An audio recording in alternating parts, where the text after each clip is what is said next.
శ్రీమాత్రే నమ. శ్రీ గురుభ్యో నమ. ప్రేక్షకులకు విశ్వావసు నామ సంవత్సర ఉగాది శుభాకాంక్షలు. ధ్యానం వందే శంభో మహాపతిం సురగురుం వందే జగత్కారణం వందే పన్నగభూషణం మృగధరం వందే పశూనాం పతిం వందే సూర్యశశాంగమన్యనయనం వందే ముకుందప్రియం వందే భక్తజనాశ్రయం చ వరదం వందే శివం శంకరం. ముందుగా విశ్వావసు నామ సంవత్సరంలో మేషరాశి నుండి మీనరాశి వరకు ద్వాదశ రాశుల వాళ్ళకి ఈ కొత్త సంవత్సరం ఏప్రిల్ మాసంలో ఏ విధంగా ఉందో ఇప్పుడు చూసుకుందాం. ఇప్పుడు మీనరాశి ఈ విశ్వావసు నామ సంవత్సరంలో ఏప్రిల్ మాసంలో మీనరాశికి ఏ విధంగా ఉందో చూద్దాం. ఈ మీనరాశిలో ప్రధానంగా షష్టగ్రహ కూడా ఏర్పడబోతుంది. రాహువు, ప్రధాన గ్రహాలు రాహువు, శని, బుధుడు, శుక్రుడు, ఈ 3-4 కూడా ఎక్కువ కాలం ఉండేటువంటి గ్రహాలు. ఈ 4 గ్రహాలతో పాటుగా పంచమ స్థానంలో కుజుడు నీచబడడం కూడా కొంత ఇబ్బంది పెట్టేటువంటి కాలంగా కనపడుతుంది. అట్లాగే సప్తమంలో కేతువు రావడం, మరి లగ్నాధిపతి అయినటువంటి గురుడు శత్రుక్షేత్రంలో పడటం, ఇదంతా కూడా మీనరాశి వాళ్ళకు కొంత వ్యతిరేకమైన కాలంగా కనపడుతుంది. అదే సమయంలో ప్లస్ ఏంటయ్యా అంటే మరి తృతీయాధిపతి జన్మ లగ్నంలో ఉండడం, మరి షష్టాధిపతి ధనస్థానంలో ఉండడం. అంటే ఈ మాసంలో ఏలినాడు శని ప్రభావం బలంగా ఉన్నా సరే కొన్ని రకమైన ఇబ్బందులు ఏర్పడుతున్నా కానీ డబ్బు మాత్రం మీరు అనుకున్న దానికన్నా అధిక మొత్తంలో చేతికి అందుతుంది మీనరాశి వాళ్ళకి. అంటే ఫైనాన్షియల్గా ఈ మాసంలో చాలా బాగుంది. సహజంగా శని ప్రభావం ఎట్లా ఉంటుంది అంటే శని ఛాయా స్వభావుడు. అంటే శని ఇట్లా నడుస్తూ ఉంటే వెనకాల నీడ, అంటే శని వచ్చే ముందే 6 మాసాల నుంచే దాని యొక్క ప్రభావం కనపడుతుందిట. అంటే ఛాయ కలిగిన అంటే కంటిన్యూ అంటే శనికి ఒక ఛాయ ఉంటుంది, అంటే నీడ. ఆ నీడ వచ్చే ముందే 6 మాసాల ముందు నుంచే రాశి మీద పడుతుందిట. అంటే శని ప్రభావం వచ్చేది కానీ వెళ్ళేది కానీ 6 మాసాల నుంచే ముందుగా ఉంటుంది. కానీ రవి అనుకూలంగా ఉండటం, మరి శుక్రుడు జన్మ లగ్నంలో ఉండటం కూడా ధనానికి లోటు ఉండదు ఈ మాసం మొత్తం కూడా. మరి అన్నదమ్ములతో కొంత అనుకూలంగా ఉంటుంది, కానీ వాహనాల విషయంలో కొంత జాగ్రత్త అవసరం. ఈ యొక్క మీనరాశి వాళ్ళకి తండ్రికి కొంత అనారోగ్య సూచనలు కనపడుతూ ఉన్నాయి. అట్లాగే మీరు ప్రతి మాట్లాడే మాట విషయంలో, ప్రతి వ్యవహారంలో, మరి ధనపరమైన వ్యవహారాల్లో చాలా జాగ్రత్తగా ఆచితూచి అడుగులు వేయాలి.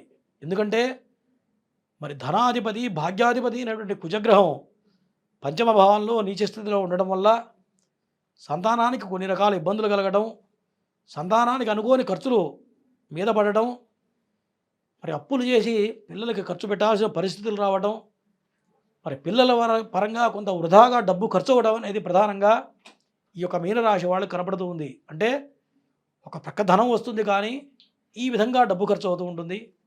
అట్లాగే అన్నదమ్ముల మధ్యలో కూడా కొంత విభేదాలు ఏర్పడడం, తండ్రి కొడుకుల మధ్యలో కొన్ని రకాల విభేదాలు ఏర్పడడం, దానివల్ల కొన్ని కుటుంబపరమైన చికాకులు ఏర్పడడం, తండ్రి కొడుకుల మధ్యలో కొంత వైరం ఏర్పడడం అనేది ప్రధానంగా మీనరాశి వాళ్ళకి ప్రధానంగా కనపడుతూ ఉంది. మరి ఈ విషయాల్లో, ఈ వ్యవహారాల్లో కొంత జాగ్రత్తగా ఆచితూచి అడుగులు వేయాలి. మరి మీనరాశిలోకి శని వచ్చాడు కాబట్టి జన్మలగ్నంలో శని, దీనివల్ల ఎక్కడ లేని కష్టాలన్నీ కూడా మీనరాశి వాళ్ళకి ఏర్పడబోతూ ఉన్నాయి. జన్మలగ్నంలో ఎప్పుడైతే శని వచ్చాడో ఇప్పటి వరకు మీకు బండి నడిచిపోయి ఉంటుంది, ఎటువంటి ఇబ్బందులు లేకుండా అవసరానికి ధనం అందడం, ఖర్చులు పెడుతూ వెళ్ళిపోతూ ఉంటారు. కానీ జన్మలగ్నంలో ఎప్పుడైతే శని భగవానుడు ప్రవేశించాడో ఆర్థికపరమైన ఇబ్బందులు ఏర్పడతాయి. ఇక్కడి నుంచి 2027 సంవత్సరం డిసెంబర్ వరకు కొంత వ్యతిరేకంగా కనపడుతుంది మీనరాశి వాళ్ళకి. షష్టగ్రహ కూటమి వల్ల, జన్మలగ్నంలో ఈ యొక్క గ్రహాల కలయిక వల్ల, పంచమభావంలో కుజుడు నీచపడడం వల్ల ప్రతి వ్యవహారంలో కూడా కొంత వ్యతిరేకంగా కనపడుతుంది. మరి ఈ సమయంలో కొత్త వ్యాపారాలు చేయడం అనేది ప్రధానంగా పనికిరాదు. కొత్త ఇన్వెస్ట్మెంట్స్ కానీ మరి షేర్ మార్కెట్లో ఇన్వెస్ట్మెంట్ చేసే వాళ్ళకి కూడా ఈ కాలం మొత్తం కూడా వ్యతిరేకంగా కనపడుతుంది. కాబట్టి అటువంటి ఇన్వెస్ట్మెంట్స్ ఏవి కూడా పనికిరావు. అట్లాగే ఆస్తులు అమ్మాలనుకుంటూ ఉంటారు కొంతమంది.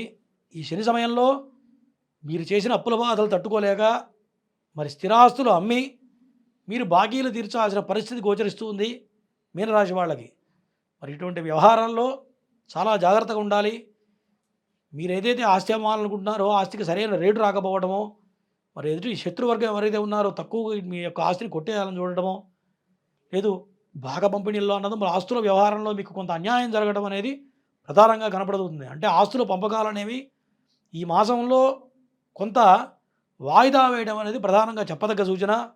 ఈ గ్రహస్థితి ఉన్నప్పుడు ఇటువంటి నిర్ణయాలు తీసుకున్నా, ఇటువంటి షేర్ చేసుకుంటే, ఆస్తుల పంపకాలు చేసుకున్నట్లయితే మీకు కొంత వ్యతిరేకంగా రావడం కానీ ఫలితాలు, మీకు కొంత అన్యాయం జరగడం అనేది ప్రధానంగా కనపడుతూ ఉంది. కాబట్టి ఈ విషయాల్లో జాగ్రత్తగా ఉండాలి మీనరాశి వాళ్ళు. అట్లాగే ఈ మీనరాశి వాళ్ళకి జన్మలగ్నంలో రాహు ఉండడం వల్ల కొన్ని మొండి నిర్ణయాలు తీసుకోవడం అంటే ఎట్లా కనిపిస్తుంది అంటే, మీరు చేసే పని తప్పని తెలుసు కానీ కొంత మొండిగా మూర్ఖత్వంగా ఎవరు చెప్పినా వినకుండా దగ్గర వాళ్ళు చెప్తే కూడా సరే అని చెప్పి మీరు అదే పని చేస్తూ ఉంటారు. దానివల్ల మీకు కొన్ని ఇబ్బందులు ఏర్పడతాయి. ఎట్లా ఉంటుందంటే, చిన్న పిల్లవాడు ఉంటాడు, తండ్రి పక్కన నిప్పు ఉంటుంది. అరే దాంట్లో చేయి పెట్టబాగరా చేయగలుగుతుంది తండ్రి చెప్తాడు, కానీ పిల్లవాడు పోయి దాంట్లో చేయి పెడతాడు. అప్పుడు ఏమవుతుంది? ఖచ్చితంగా చేయగలుగుతుంది. అట్లాగే ఈ సమయంలో ఇటువంటి నిర్ణయాలు తీసుకున్నట్లయితే ఖచ్చితంగా దెబ్బతింటారు. దానివల్ల మీకు కొన్ని వ్యతిరేక ఫలితాలు సంప్రాప్తమయ్యే కాలంగా కనపడుతుంది. కాబట్టి మరి ఆస్తుల విషయంలో, ఉద్యోగ వ్యాపార వ్యవహారాల విషయంలో చాలా జాగ్రత్తగా ఆచితూచి అడుగులు వేయాలి ఈ మాసం మొత్తం కూడా. మరి తప్పనిసరిగా ఇటువంటి దుష్ఫలితాలు తొలగిపోవాలన్నా, మరి ఆరోగ్యపరంగా ముందుకు మంచిగా ఉండాలన్నా శనేశ్వర ఆరాధన, ప్రతినిత్యం కూడా ఈశ్వరారాధన చేయడం, ఈశ్వరార్చన చేయడం అనేది ప్రధానంగా చెప్పదగ్గ సూచన. మరి ఈ మీనరాశి వాళ్ళకి ఈ దుష్ఫలితాలు తొలగిపోయి, చెడు ఫలితాలు తొలగిపోయి సత్ఫలితాలు కలగాలంటే ఖచ్చితంగా శనీశ్వర ఆరాధన, ప్రతినిత్యం కూడా శివాలయానికి వెళ్ళటం, శివాలయంలో ప్రదక్షిణాలు చేయడం, నవగ్రహ ప్రదక్షిణ చేయటం, ప్రతి శనివారం కూడా శనీశ్వరుడికి నువ్వుల నూనె పోసి కొబ్బరికాయ కొట్టడం ఒకటి, మరి 27 ప్రదక్షిణాలు చేయడం వల్ల ఈ యొక్క వ్యతిరేక ఫలితాలు తొలగిపోయి సానుకూలంగా ఫలితాలు సంప్రాప్తం అవుతాయి. అట్లాగే అనుకూలమైనటువంటి వర్ణం ఈ పసుపు వర్ణం. పసుపు వర్ణ వస్త్రాలు ధరించి ముఖ్యమైన వ్యవహారాల్లో ముందుకెళ్ళినట్టయితే ఈ మీనరాశి వాళ్ళకి ఈ విషావసునామ సంవత్సరం ఏప్రిల్ మాసంలో చాలా అనుకూలంగా ఉండబోతుంది ఈ యొక్క మీనరాశి వాళ్ళకి. ఇంతవరకు ఈ ఏప్రిల్ మాసంలో విశ్వావసునామ సంవత్సరంలో మాస ఫలితాలు చెప్పుకున్నాం.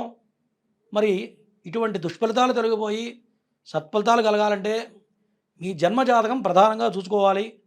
జన్మజాతకంలో గ్రహాలు ఉచ్చస్థితిలో ఉన్నట్లయితే ఈ యొక్క దుష్ఫలితాలు తక్కువ ప్రభావం కలిగే అవకాశాలు ఉన్నాయి. ఉచ్చస్థితిలో ఉన్నట్లయితే ఇంకా మంచి మంచి ఫలితాలు వస్తాయి. ఇవన్నీ బేరుజు ఎట్లా వేస్తామయ్యా అంటే, జన్మజాతకం ప్రధానం కాబట్టి జన్మజాతకాన్ని అనుసరించి కొంత ముందుకు వెళ్ళాలి. మరి చెప్పినటువంటి నియమాలు పాటిస్తూ దైవారాధనలు చేసుకుంటూ ఈ ఏప్రిల్ మాసంలో మీరందరూ కూడా సుఖ సంతోషాలతో ఉండాలని ఈశ్వరాన్ని ప్రార్థిస్తూ సెలవు.